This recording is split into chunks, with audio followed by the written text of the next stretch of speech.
साथ नहाते धोते नहीं, धोते नहीं, ये थोड़ा ज्यादा हो गया।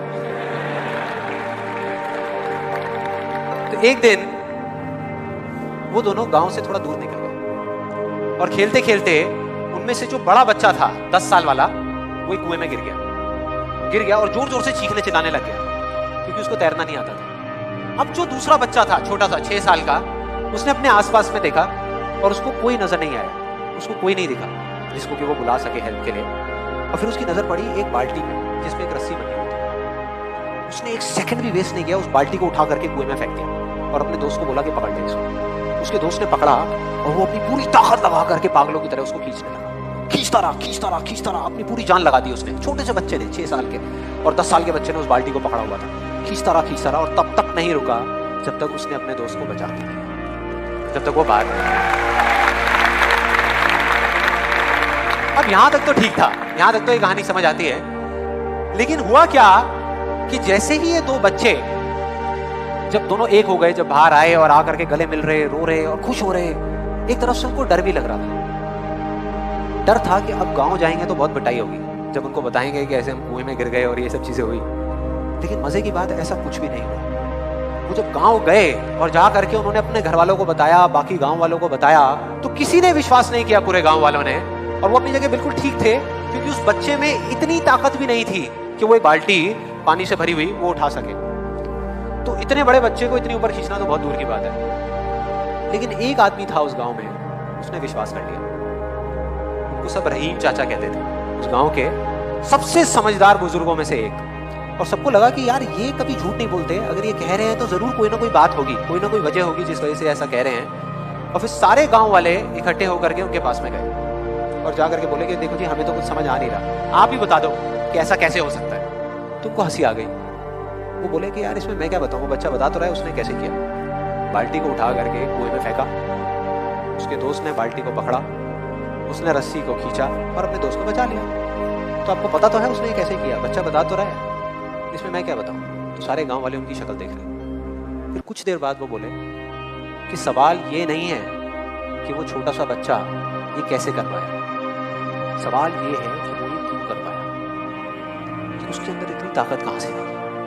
और बोले इसका सिर्फ एक जवाब है, सिर्फ एक, कि जिस वक्त उस बच्चे ने ये किया, उस टाइम पे उस जगह पर दूर दूर तक कोई नहीं था उस बच्चे को ये बताने वाला कि तू ये नहीं कर सकता।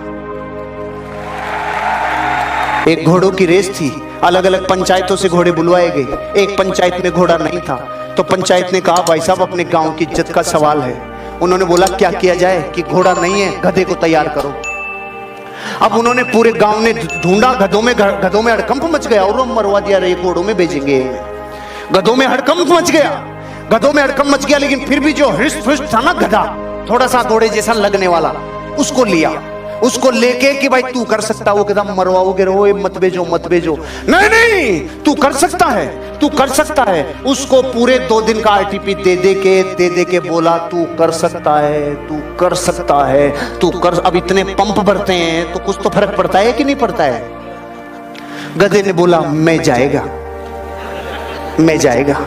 गांव की इज्जत के लिए मैं जाएगा, रेस में जाएगा, पंचायत की इज्जत के लिए पूरा लुट जाएगा, लेकिन मैं जाएगा। ओके, सरपंच तैयार, सारी टीम तैयार, और गधे को लाके खड़ा कर दिया रेसिंग की लाइन पे, और गधा बिल्कुल रेडी। लेफ्ट में देखा घोड़े, अरे पारे मर गए रे, राइट में मर गए रे पारे, कांपने लग गए पांव। अब गधा वहां तो ठीक था, लेकिन घोड़ों में पहुंचने के बाद तो फर्क पड़ता है ना, कांप रहा है, टांगे कांप रही है, और विसिल बजने वाली है। और विसिल बजने के 5 सेकंड पहले वो हुआ जिसने प्रकृति के नियम ही बदल दिए।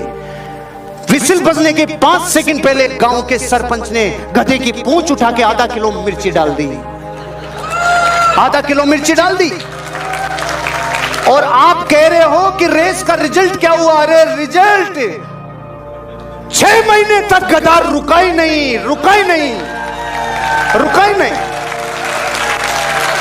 नहीं।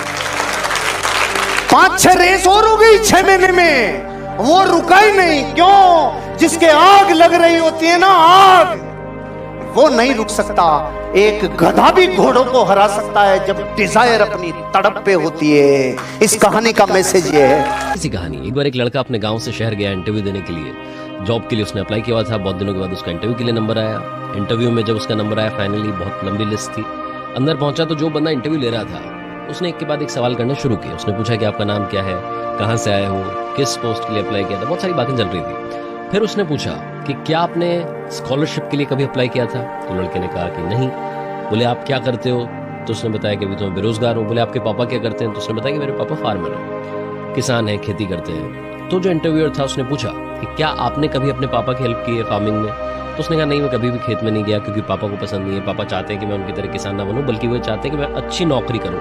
तो इसलिए वो मेरी पढ़ाई पर सारा फोकस रखवाते थे। तो वो चाहते थे कि मैं पढ़ाई करता रहूं। तो जो इंटरव्यूअर था उसने कहा कि एक काम करना, आज आप अपने गाँव जाओ, जाकर के अपने पापा से मिलो और उनके हाथ पैर देखना और कल फिर से आना। लड़का जैसे ही इंटरव्यू के बाद बाहर निकला तो बड़ा खुश हो गया। लड़के को लगा कि कल आना का मतलब है कि नौकरी पक्की हो गई है।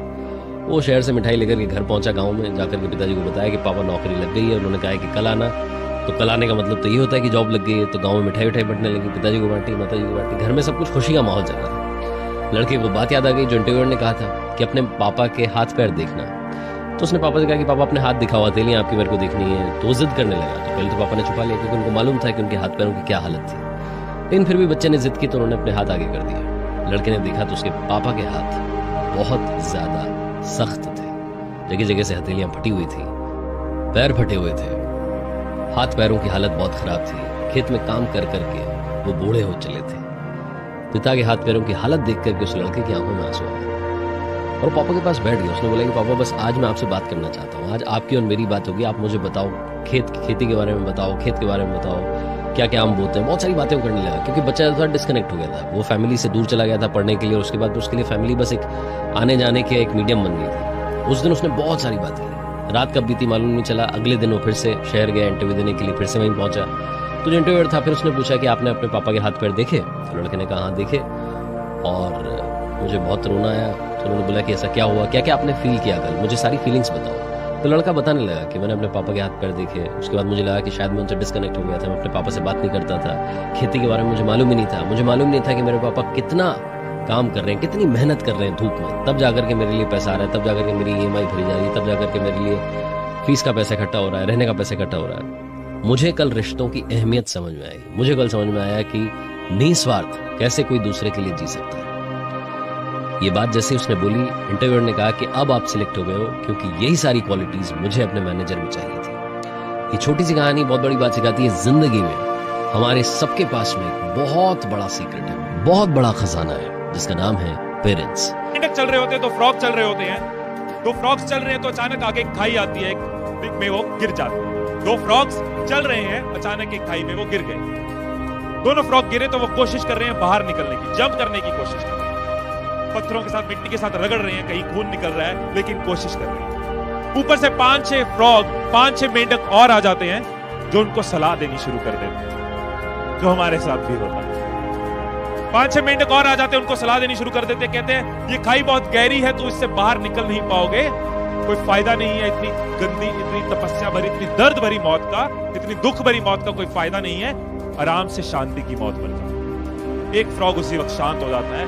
ऊपर बैठे बड़े बुजुर्ग रिश्तेदार यार कह रहे हैं कोई फायदा नहीं, रुक जाता, थम जाता, क्या आगे नहीं बढ़ना। दूसरा फ्रॉग और जोर से कोशिश करनी शुरू कर देता है। दूसरा मेंढक और जोर से जंप करनी शुरू कर देता है और रैशेस हो रहे हैं और खून निकल रहा है और रगड़े लग रही है, लेकिन वो और जंप कर रहा है। ऊपर बैठे लोग और परेशान। जब किसी की सलाह नहीं मानो तो लोग तो परेशान, वो और परेशान। तुझे समझाया है इतनी दर्द वाली मौत को मत इनवाइट कर, इतनी दर्द वाली मौत को मत बुला, आराम से शांति से मर जा।